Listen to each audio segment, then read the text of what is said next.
دوستای عزیزم، امروز ما آمدیم به یکی از جاهایی که یک تجارت کوچک اینجا آغاز شده توسط یکی از جوانای کشور خود ما.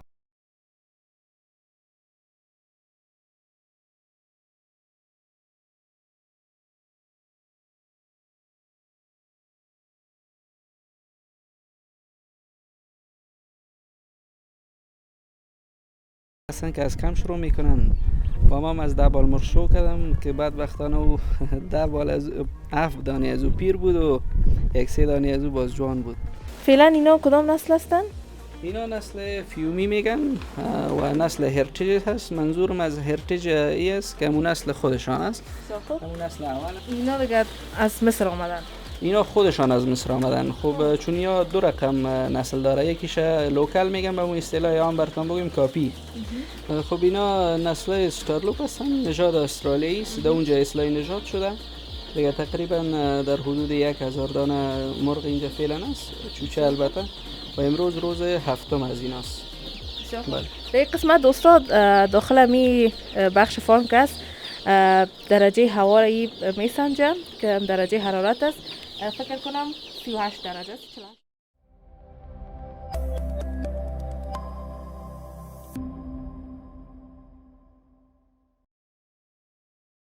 عرض سلام خدمت تمامی شما بینندای عزیز، انشالله که خوب و صحتمند و سرحال باشین و کنار فامیلای عزیزتان چینل خودتان پنجره افغانستان بیننده باشین.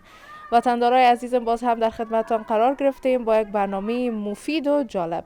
دوستای عزیزم، امروز ما آمدیم به یکی از جاهایی که یک تجارت کوچک اینجا آغاز شده توسط یکی از جوانای کشور خود ما که واقعا باعث افتخار ما هستند که تجارت راه اندازی کردن و هموطنای ما برشان زمینه کار مساعد شده. این جوان از کجا آغاز کرده، کدام تجارت آغاز کرده و فعلا به کجا رسیده، حتما بیننده برنامه ما باشین، ما را همراهی کنین، لایک و سابسکرایب هم فراموش.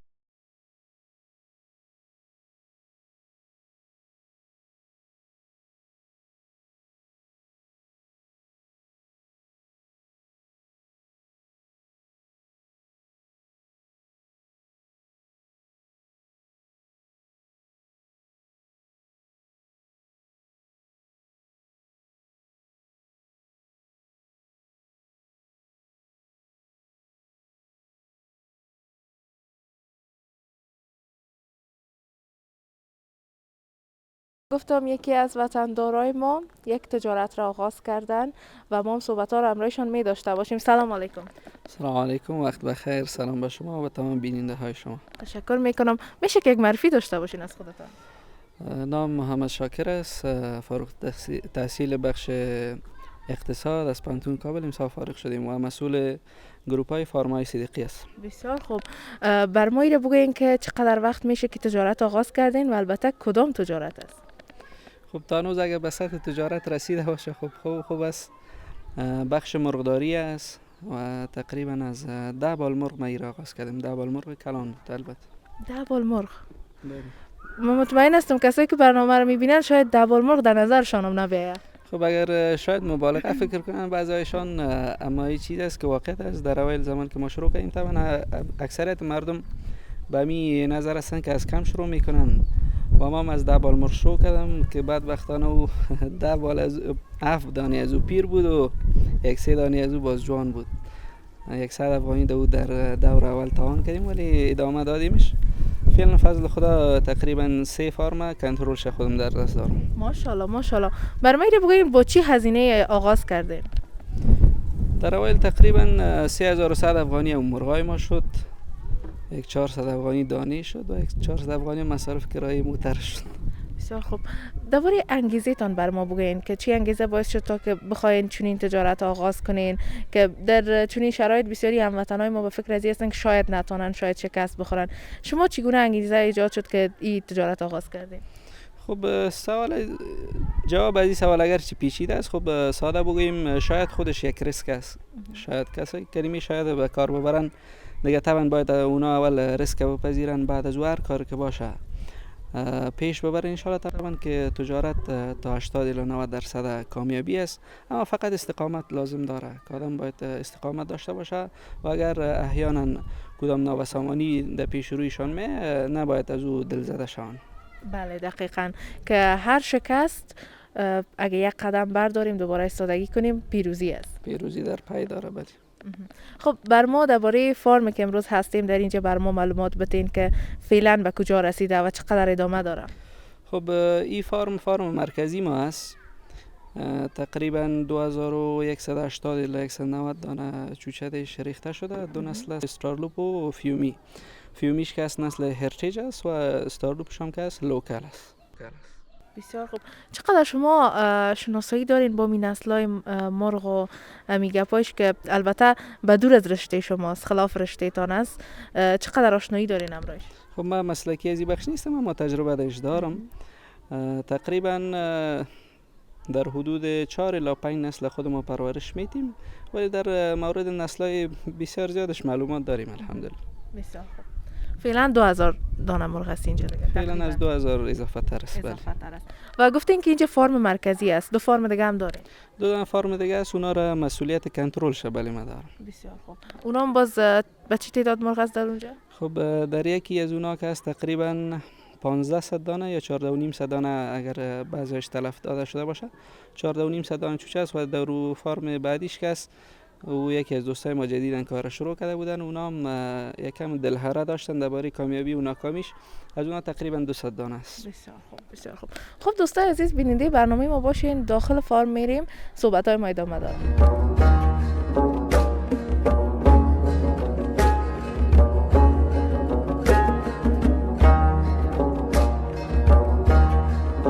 بر ما بگوین که از اینجا کجا میریم بخیر؟ خب از اینجا به طرف چوشا میریم. ما اینجا ایچونه را انداختیم به خاطر کسایی که داخل میرن اگرچه با چپلی که از بیرون میرن مانده نمیشن ولی به خاطر از این صحن خود فارم که میدارن ایچونه فقط خاصیت ضد عفونی کننده داره. از خاطر انداختیم اینجا فقط مو قفای بود خودم میمالن دیگه. باز بعد از او اونجا ما چپلق داریم توسط ازمون میریم داخل فارم. با وجود که چپلق هم از باید اینجا ضد عفونی کنند. خب به خاطر از کسایی که از بیرون میان اگر کدام باکتریا یا کدام چیز میکروبای خرد و ریز می باشه اینا خاصیت ضد عفونی کننده و کشنده دارن از خاطر که مسئول باشه فارم. بسیار خوب. کدام نکات باید در نظر بگیریم؟ قسمی که دوستا میبینیم فعلا ما دستکشا رو پوشیدیم و اینجا ضد عفونی هم میشه دیگه، کدام نکات باید در نظر گرفته شود در فارم مرغداری؟ خب در مجموع کل از اینا در جمع حفظ صحه حفظ صحه فارم به کسایی که از بیرون می بسیار لازم است چون انسان خودش هم نقل امراض است. از او خاطر بعض ضروریات که به خاطر فارم است و بعض موارد بهداشتی که است اونا باید در نظر گرفته شود. فقط همین که ما چونه را انداختیم و همراه ازمو سرپایی که از خود فارم می باشه داخل ازمو داخل باید برادم. بسیار خوب. دوستان از ما میریم داخل، شما بیننده برنامه باشین.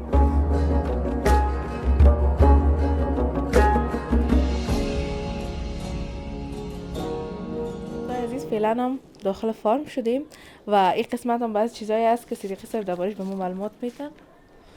خب اینجا فقط یک دانه است.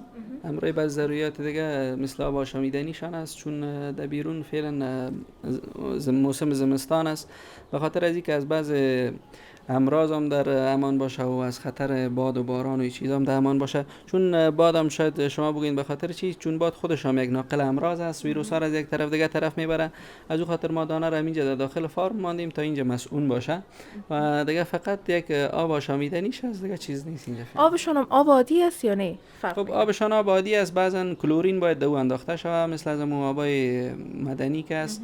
اونا رو خب حرارت میتن ولی اینا که اصلا کلورین به خاطر از این اندازیم چون مصرف آب اینجا زیاد است و آب مدنی رساندنش کم ذره مشکل است. همو کلورین ما داخل از اون دادیم تا بعضی اگر میکروبا می داشته باشن اونا کشته شون. بس بسیار خوب. بازی کلورین برای مرغا کدام نقص نداره؟ برای مرغا هم نقص نداره ان شاء الله. بسیار خوب. خب ادامه میدیم صدیقی صاحب، همین طرف میریم و داخل فارم فعلا هم داخل هستیم، قسمت که مرغا هست اونجا میریم و صحبت ها رو می داشته باشیم. خب از موسم یاد کردین صدیقی صاحب، بر ما ایره بگوین که کدام فصل به مرغا بسیار خوب می باشه، خوبتر رشد میکنن؟ خب مرغا فصل خاص به خاطر رشد ندارن، اینا هم ضروریات خود که دارن در تمام فصول سال قابل پرورش هستند و رشد خود مرغا مربوط جیره غذایی از ایناست، مربوط آبی که استفاده میکنن، مربوط صحتمندی خود مرغا است. در هر فصل که باشه قابلیت نگهداری و پرورش دارن. بسیار خوب. روزانه چقدر غذا به اینا داده میشه دانه؟ اینا نظر به سنشان دانشان هم فرق میکنه. در هفته اول که ما وقتی که چوچه از ماشین مبره تقریبا روزانه 7 گرم دانه مصرف می داشته باشه و بعد از او هفته دوم 12 گرم میشه به می شکل 17 گرم 16 گرم تا بالا میشه الا هفته 18. هفته 18 سن تخمدهی از یاست. اگر بعد از او فرض مثال سر تخم میان باز اینا باید حداقل روزانه 110 گرم دانه اینا باید مصرف کنن. بسیار خوب بسیار خوب. یعنی نظر به سنشان فرق میکنه دیگه. بله دقیقا. فعلا اینا کدام نسل هستن؟ اینا نسل فیومی میگن و نسل هرتیج هست. منظورم از هرتیج ای است که همون نسل خودشان است. همون نسل اول است. و فعلا این نسل در افغانستان هم تولید میشه. که جناب مجده صاحب از خود مصر آوردن و در افغانستان فعلا اینا رو تولید دارن. اینا دیگه از مصر آمدن؟ اینا خودشان از مصر آمدن. خب چون یا دو رقم نسل داره، یکیش لوکال میگن به اون اصطلاح عام براتون بگیم کاپی و یکی هرتیج خودشان هستن. همون چیزی که هست اونمو هست و هم از لحاظ تخمدهی و وزن گرفتن در تمام از اینا هم از لحاظ مقاومت باز اینا فرق میکنن همراه از اونا. بسیار خب. اینا چقدر وقت هستن؟ خب اینا حدودا 14 روزه الا 16 روزه هستن. بسیار خوب. تقریبا دیگه چقدر وقت باید شون که یک مرغ کامل شوند؟ خب برای مرغ کامل خب تقریبا وقتی که سر تخم بیان در اون زمان ما یه مرغ کامل گفته میتاریم و یکی زمانی که از مرگ و میر خلاص میشن تقریبا بعد از سنین 20 روزگی الا 25 روزگی همون تلفات عادی از اینا که هست اونا دیگه متوقف میشه و بعد از اون انشالله که باز تلفات و قدر نمی داشته باشن. بسیار خوب بسیار خوب. فعلا اینمی نسل کس چقدر هستن یا تقریبا 1170 الی 80 دانه هستن. بسیار خوب بسیار خوب. چون یک تعدادش به اون طرف هستن. بخاری رو برشان چالان کردین دیگه؟ خب همو حرارت از اینا دمای از اینا باید کنترل شوه چون زمانی که دمایشان کم شوه باز اینا همراه یکی دیگه جمع میشن. وقتی که جمع شون همو ضعیفای از اینا که هستن باز اونا زیر پای یکی دیگه شان میشه یا تلف میشه یا نه و یا ضعیف میشن. باز اونا به مرور زمان همو وزن خودم کامل نمیتونن گرفته و مشکلات دیگه هم برشان جور میشن. یعنی باید حرارتشان نرمال باشه دیگه؟ حرارتش به هر اندازه که اینا ضرورت دارن به اون اندازه باید باشه. مثلا روزای اول که اینا رو ما میریم تا 35 درجه 34 درجه برشان حرارت نگهداری میکنیم. باز با گذشت هر هفته تقریبا 2 درجه 3 درجه او رو ما پایین میکنیم. بعضا شخصا من خودم فکر میکنم شاید مرغا خوراک نخورن چون زیاد پر دارن. خب این یک ذهنیت عامه است در مورد مرغا. مثلا اکثریت مردم میگن که مرغا خودشان گرم است اما به اون صورت نیست. مرغا از عوامل بیرونی زیادتر متاثر میشن. مثلا هوا بسیار زیاد رول داره. زمانی که مرغا گرم و سرد میشن مرضای مثل اندی که بسیار یک مرض خطرناک است یا نیوکاستل برشان میگن و شکل ریزش میگیرن و بعضی مشکلات بسیار شدید دیگر برشان پیش میاره. دیگه از این خاطر کسایی که فرض مثال فارمداری را به شکل درستش یکی به شکل خانگی است مردم بر خانه میبرن زیاد متوجهش نمی باشن ولی کسایی که بیشتر از این نمیکنن اونا باید باز متوجه دمایشان پاکی جایشان و همچنان آب و دانه و ایسور حسابشان باشه. دوستان شما در تصویر هم میبینین که مرغا هستن در حدود 1100 دانه. بسیار رنگای مقبول هم دارن. معلوم میشه که نسل اینا نظر به نسل‌های دیگه متفاوت تر است. خب تمام نسل‌ها از یکی دیگه تفاوت دارن هم در شکل ظاهریش و هم در دیگه خصوصیاتش مثل در حساب تخمدهی و در حساب وزن گرفتن و در حساب مقاومت که بالاترین مقاومت اینمی مرغا داره. بسیار خوب بسیار خوب. اینا چقدر وقت در بر میگیره تا یک سر تخم بیاید؟ سر تخم معمولا 18 هفته را در بر میگیره یا 4.5 ماه را در بر میگیره ولی بنابر شرایط بعضا به 20 هفته یا 5.5 ماه هم میرسن. 5 ماه 5.5 ماه. باز مرغا وقتی که تخم دهی را شروع میکنن تمامش در یک زمان سر تخم نمیان. یکی آغاز تخم دهیشان می باشه یکی اوجشان یا یکی همون پوره کردنشان می باشه. مثلا وقتی که سر تخم میان 15 الی 20 روزه میگیره اینا که کلشان سر تخم گرد میشن. بسیار خوب. خب اینا گفتین دیگه فعلا یک هفته‌ای هستن؟ نه خیر اینا تقریبا 14 روزه هستن. 2 هفته. بازم خورد هستن نظر به 14 روزه. خب یا نسلشان هم است؟ نه 14 روزه چوچه تقریبا به همین اندازه می باشه، ولی یک چیز دیگه است که یک تعداد در بین از یا 7 روزه و 8 روزه هم در بینشان داره، اما یک مقدارش که نسبت به دیگه‌اش کلان هستن اونا تقریبا 14 روزه هستن. بله او قسمت که اونا دیگه نسل هستن، اونا نسل استارلوپ هستن. بسیار خوب. درباره اونا بر ما معلومات بدید. حتما او طرف میری میبینی کمی که معلومات شخص درسته. اون طرف میریم دوستا درباره اونا صحبت کنیم.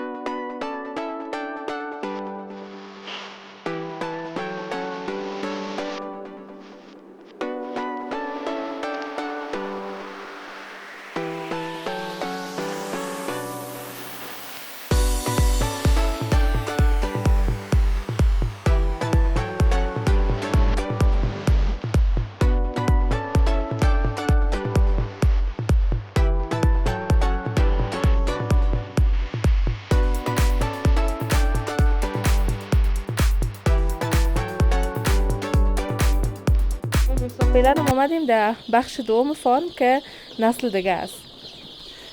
خب اینا نسل استارلوپ هستن، نژاد استرالیایی است، در اونجا اصلاح نژاد شده دیگه. تقریبا در حدود 1000 دانه مرغ اینجا فعلا است، چوچه البته، و امروز روز هفتم از ایناست. اینا تمامش از اونجا آمدن یعنی اینجا چوچه گیری شدن؟ خب چوچه گیری نسل گیری از یاد افغانستان شدن، چون از اونجا چوچه آوردن از به این اندازه بسیار مشکل است. دیگه فعلا نسل اصلاح شده زیادتر وارد شدن، وارد افغانستان شدن، اینجا نسل گیری میشه. بسیار خوب. نسل گیری از اینا باز مشکل است دیگه طبعا. خب مشکلات خود کل کارا داره، اما از تخمای نطفه دار اکثریت این نسلا میشه که نسل گیری شود. بسیار خوب. اینا چقدر وقت هستن؟ اینا افروز هستن، خردتر هستن از اون دیگه کدام؟ نسبت به یک تعدادش خردتر است و نسبت به و امرای یک تعداد دیگه‌اش که هست همسن هستن. بسیار خوب. تفاوت این نسل با اون نسل در چی است؟ خب این نژاد استارلوپ است، هم در حساب تخمدهی فرق داره و هم در حساب مقاومتش فرق داره، و از طرف دیگه ای که در حساب وزنگیری نسل‌ها فرق دارن. اون مرغا که هستن به حساب سلیم میگن یا سبک وزن هستن، و اینا که هستن وزنشان یکم ذره بیشتر میشه و یکم ذره مرغ پرخاشگر هستن و یکم ذره نارام می باشن. اونا هم بله از یک طرف اونا آرام هستن و دیگه ای که تخمدهی از اونا نسبت به از اینا یکم ذره بیشتر است، و در حساب خود تخماک است، تخم از اونا نسبت به از اینا یکم ذره خردتر می باشه، از لحاظ وزن تخم از اینا نسبت به از اونا یکم ذره کلانتر می باشه. حرارت اینا هم فرق میکنه نسبت به اونا، از اونجا که اینجا گرمتر است؟ نظر به سنشان است. ما قبلا گفتیم چون مرغا یکم ذره سنشان بالاتر است، از اون خاطر 1-2-3 درجه از اینا که پایینتر است. اینا تقریبا 32 درجه و 32.6 درجه است که اگر سی بر از اینا باید در 30 درجه هم کافی است برای فعلا. اما چون فعلا هفته یک مقدار حرارت هفته هم خودش بالا میبره. از روزی که مرغ مثلا چوچه گیری میشه از تخم مبرایه تا روزی که به این اندازه میرسه، میشه بر ما بگوین درباره‌اش که کدام نکات باید در نظر بگیرن کسایی که میخواین چنین تجارت را آغاز کنن، کدام نکات مسلکی رو باید در نظر بگیرن؟ خب در حساب مسلک ما قبلا گفتیم که ما از لحاظ تجربی برشان میتونم گفتم. به حساب تجربی چوچای یک روزه را وقتی که اینا کلان میکنن، در روزه اول حساب رطوبت، حرارت، دانه، واکسین، اینی سر حسابش بسیار مهم است. روز اول که در چوچه ریزی میکنن اینا حداقل باید 32 تا 35 درجه هم حرارت سالون باشه تا می چوچه هم را یکی دیگه جمع نشن. کلانترین مشکل از اینا که از جمع شدنشان است. وقتی که جمع شدن جای سرد باشه دانه او چیزی نمیخورن. اینا را که نگرفتن باز طبعا که چوچه تلفات زیاد میته. دیگه اگر فقط می 2-3 نکته را اینا در نظر بگیره ان شاء الله که تلفات هم نمی داشته باشه و از طرف دیگه کلان کردنشون بسیار راحت می باشه. و مهمترین بخش از اینا همون حرارت از بازم بگویم، اگر حرارت از اینا کنترل شدگی باشه ان شاء الله که تلفات بخی به صفر میرسه. یک خود تلفات نرمال از این مرغاست، مثلا از 1 تا 5% تلفات میتن، اما او را نباید بتن. حتمی نیست که از 1 تا 5% اینا باید تلفات بتن. اگر احیانا مثلا کنترلشون درست صورت بگیره، دانه و دوای اینا با وقت برسه و واکسینایشون شوه، ان شاء الله که او 5% هم نمیتن. اما اگر یکم ذره دیش تنبلی صورت بگیره باز یک تعدادش تلف میته. اینی سر حساب اینا باید در نظر بگیرم و حرارت و رطوبت بسیار باید متوجه باشن. مراقبت‌های جدی رو دیگه ضرورت دارن. خب به اونقدر زیاد جدی هم نیست چون مردم باز تو چی نشه نگویم که بسیار کار سخت است، اونقدر سخت نیست، اما باید کم ذره متوجهش باشن. بسیار خوب. بله. در این قسمت دوستا داخل می بخش فارم که است درجه هوا را میسنجه که درجه حرارت است. فکر کنم 38 درجه است، 48 درجه است. حرارتش 32.5 درجه سانتیگراد است و رطوبتش یکم ذره پایین است، 39 درجه است. حداقلی باید از 55 بالا باشه چون اینجا یکم ذره گرم شده. رطوبت از اینا ما موقع به موقع بالا میبریم. رطوبتش اینجا فعلا یکم ذره پایین است که یا طبعا انشالله که پس در پس بالا میبریم و حرارت از اینکه 32.5 است.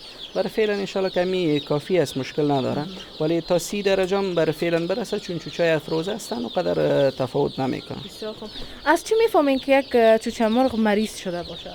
خب اول خواهم علامات ظاهری از او نشان میده که چوچه مرغ مریض شده یا نشده و دیگر اگر مثلا تلفات زیاد میده در او صورت هم باز معلوم میشه. درباره واکسینایشان معلومات بتین، چند دوره واکسین دارن، کدام واکسینا می باشه؟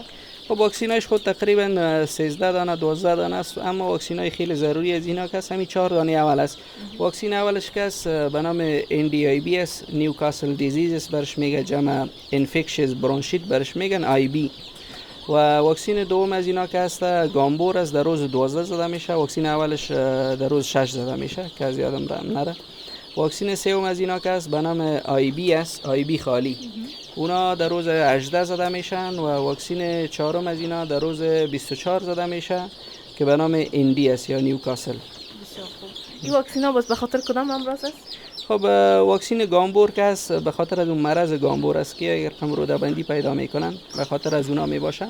و واکسین نیوکاسل که است به اصطلاح عام و شما که است یک رقم ریزش میکنه از اون مرگ و میر پیدا میکنه به خاطر از او است. و واکسین اولش که است جمع واکسین سوم و چهارم میباشه، واکسین NDIB. واکسینایی است که دیگه بسیار زیاد مهم میباشه برشون. بی واکسینایش بسیار ضروری است. خب اینا چقدر وقت در بر میگیره که سر تخم بیاین؟ خب در مجموع قبلا هم گفتیم که 4.5 ماه عمر تخمدی مرغ است، ولی بعضا بر 5 ماه و 5.5 ماه میرسن. این یک دوران تخمدی بر کل مرغ است و اینا را ما خود ما که از اینجا به فروش میمانیمش باز از روز تقریبا 30 یا مو یک ماهشان وقتی که پوره میشه بعد از او باز ما به بازار ارزش میکنیم. بسیار خوب. با بازار که عرضه میکنی خود این مرغا که بزرگ میشن عرضه میکنی یا تخم میشه؟ نه خود مرغا را، بعضا خود مرغا را تخم است و بعضی مردم خودشان مرغداری میکنن، باز مرغ هم برشان میتیم. مرغا که کلان میشن دیگه باز خطری که تلف شون کمتر میشه دیگه. طبعا هرچی که مرغ کلان شده میره مقاومتش بالا میره و خطر تلف شدنش کم میشه، اما وجود داره.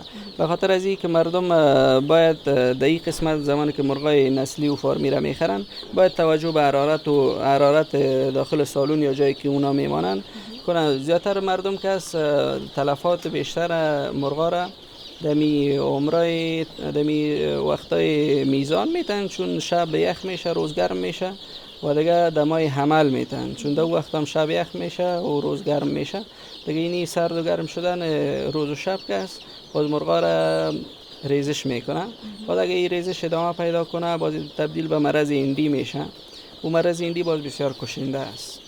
اینی موارد خب فقط ما به مردم میگیم یک کار کنن همین حرارت از این کنترل کنن دیگه ان شاء الله هیچ مشکل نمی داشته باشه. بسیار خوب.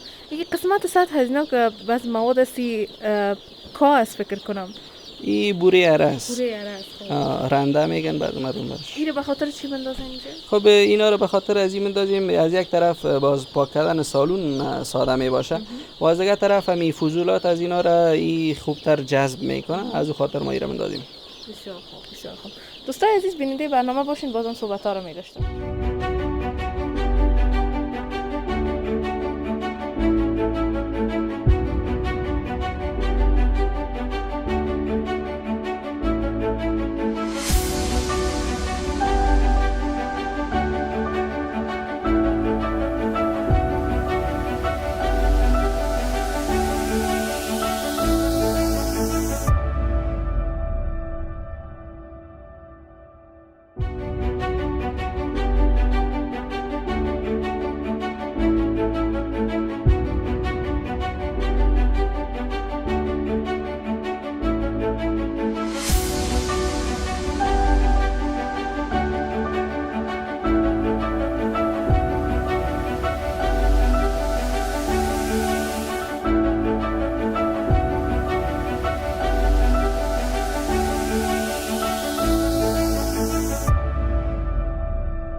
بر میل بگوین که به خاطر مراقبت از چوچه مرغا چقدر نفر باید باشه در یک فارم که از اونا مراقبت کنن؟ خب مراقبت چوچه نظر به تعدادشان فرق میکنه. اینجا ما برای 2100 و 2300 دانه است حدوداً به می اندازه تا بالا است. و اینا دو نفر فعلا، یکی کاکای ماست که تقریبا به شکل مداوم هم اینجا می باشه و یکی دوست دیگه ماست که اونا به شکل موقتی میان و خودم هم فقط به خاطر کنترل بعضا روزانه یک بار دو بار میان اینجا. یک نفر الی دو نفر برش کافی است برای 500 دانه 600 دانه کسایی که جور میکنن، اما یک نفر انشالله کفایت میکنه. بسیار خوب. تفاوت مرغداری که مثلا در خانه مرغ نگاه میکنن تا مرغداری فارم چقدر تفاوت‌ها رو می داشته باشه؟ تفاوت عمومیش اینی است که در خانه مثلا از جیره غذایی مناسب استفاده نمیکنن، به شکل سنتی نگاهش میکنن و در فارم معمولا مردم باروری بیشتر میخواین. مثلا منظور خلاصه ای که مفاد زیاده میخواین، به این خاطر باید یکم ذره مراقبت هم بیشتر کنن، چون این مرغا نسبت به از اونا مقاومتشان یکم ذره کمتر میباشه، چون اینا در یک فضای نگهداری میشن که کل همو ضروریات از اینا برشان مهیا می باشن و در حساب خانگی باز مردم فقط همو چیزی که از خانه برشان میمانه و یا هم به صورت همو سنتی اونا رو نگاه میکنن. فقط این فرقایشان است و یک چیز دیگه که فرقشان است، باز باروری از این مرغا نسبت به مرغای خانگی تقریبا 3 الی 4 برابر بیشتر است. این فرق عمومیشان است. باز در مقاومت کدام بهتر است، این مرغا یا مرغای که در خانه؟ خب خانگی که است، یکی اون مرغای است که کرک میشن، اونا طبعا که مقاومت از اونا بالاست، چون اونا هم در زمستان و هم در بهار در خانه نگهداری میکنن.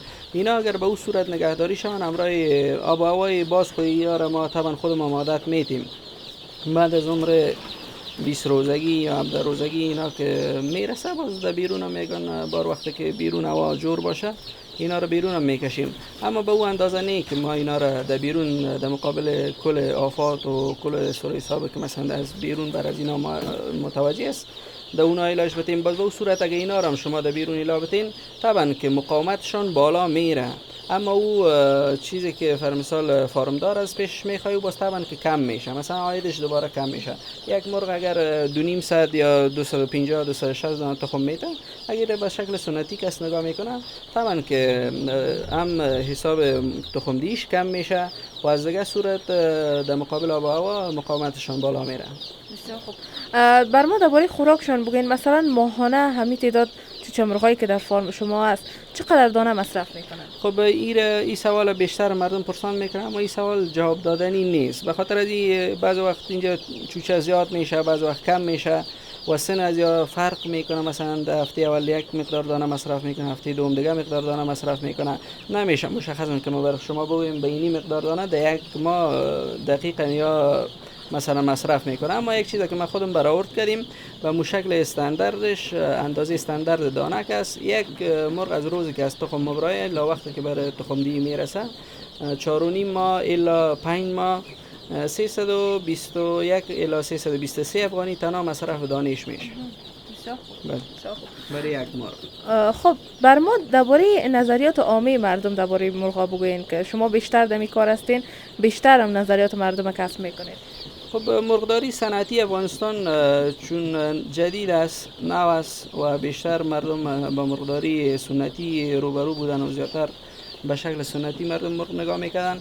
از او خاطر درباره مرغایی که اصلاح نژاد شدن زیادتر مردم عین نظر مرغای سنتی را دارن و یا به اصطلاح هم بگم مرغای رنگک است دیگه. به اینی خاطر بعض مردم فکر میکنن که نسل‌های مرغ تمامش یک نوع هستند و طبعا هم قیمتایشان و هم برای همو چیزی که اینا فرمثال حساب تخم دهی و حساب مقاومتشان کلش باید به یک اندازه باشه، به اونو رقم نیست. مرغ فارمی کس میگیره حتما هزینه بیشتر میکنه و باید اونجا مراقبشان باشه. به این شکل نمیشه که هم در مقابل طوفان اینا را بانن و هم در مقابل باد و باران و بعدا از اینا خواهش هم داشته باشن. طبعا باید اینا را کم ذره متوجهشان بیشتر باشه تا همون چیزی که اونا میخواین اینا برشان حصول بکنه خاص از اونا.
بر علاوه ای که واکسین بر اینا تطبیق میشه با این کدام دوا هم دارن، دوای خاص باشه که برشان داده شود؟